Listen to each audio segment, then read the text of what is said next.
Hi there, Teacher Flavia again, and I am excited to be back. As always, I love to start my videos by sharing either a quote, a story, or even asking you a question. And today I want to start by asking you a question. What do you think the role of a teacher is? To learn or to teach? Think about it. Are they there to teach or to learn? Well, just like you're thinking, the role of the teacher is probably both, to learn and to teach. But many a times, we put a lot of emphasis on the teaching part, and we give very little attention to the learning part. I am a Ugandan teacher. I know what I am talking about. We teach, and the learning component, not so much. And yet, if we are going to be able to give the very best, we need to continuously be learning.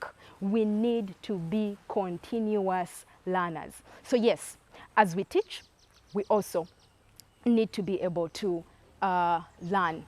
This learning is not necessarily just going back to the university and advancing yourself, because that is what someone might think about. I don't have the resources, I can't be able to do that. No, you can actually be able to learn within your school community. And some of those things are the things that I'm going to be able to explore in this series. We are going to be looking at a teacher as a learner. So, to proceed, there's a very famous educator called Roland Barthes. He has done a lot of research around teachers and school leadership. And Roland Barthes says that probably nothing is much more important to the students' achievement as the growth of their teachers. Probably nothing is going to help students achieve as the growth of their teachers. Wow. That therefore means that the growth of the teachers personally and professionally is going to help the students' achievement go a long way. And as I delve much more into that, I just want to talk about something and to talk about the categories of teachers that we have in our schools. Now, I mentioned to you before that I have had the privilege to be a school leader. I talk about these things as a teacher, but also as someone who was in school leadership. In our schools, we have three categories of teachers. The first teachers are teachers who are not very critical about having other teachers come to class to maybe supervise them and see their practice. They are not very critical about evaluating themselves. For them, they want to go to the classroom, they want to teach, and that is it. They will come back next year and do the same thing. You appear into their classroom, you're like a rebel.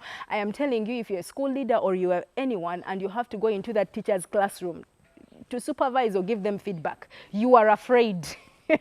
You are afraid to do that because they are not very receptive to feedback. The second category is these ones. For them, they are not very happy when someone comes in to be able to evaluate their practice, but they have the ability to sit down and think about their practice and think about how they would like to improve because of their practice. Now, for them, they do it internally, but they do not want external input from anybody.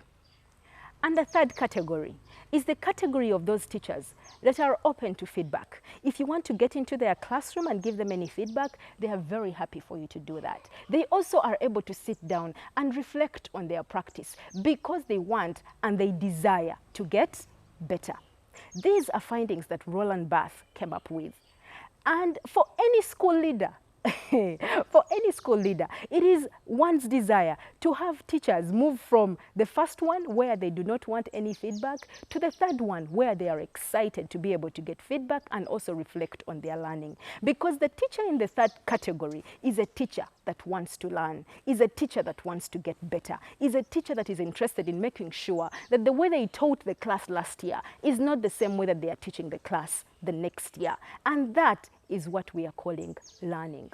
A teacher as a learner is one who is interested in their own professional growth. And therefore, they are willing to seek help. They are willing to receive feedback. They are willing to reflect on their practice. And they want to be able to get better. My hope and my prayer is that if you're a teacher out there and you are in category 1, where you are afraid of having people come to give you feedback or others examining your practice or even reflecting on your practice, as we talk today, I hope you can be able to reconsider and see this different and understand that if you're going to be a teacher as a learner, you need to be open to feedback. You need to be open to new ideas so that you can be able to get better. Because as we said, probably nothing is going to help student achievement like the growth of their teachers. In my next video, I want us to talk about ways in which this can be done practically within a school setting. How can we support ourselves as teachers to actually be able to get better? So, look forward to my next video. I will be expounding on that, and I can't wait to see you. Bye.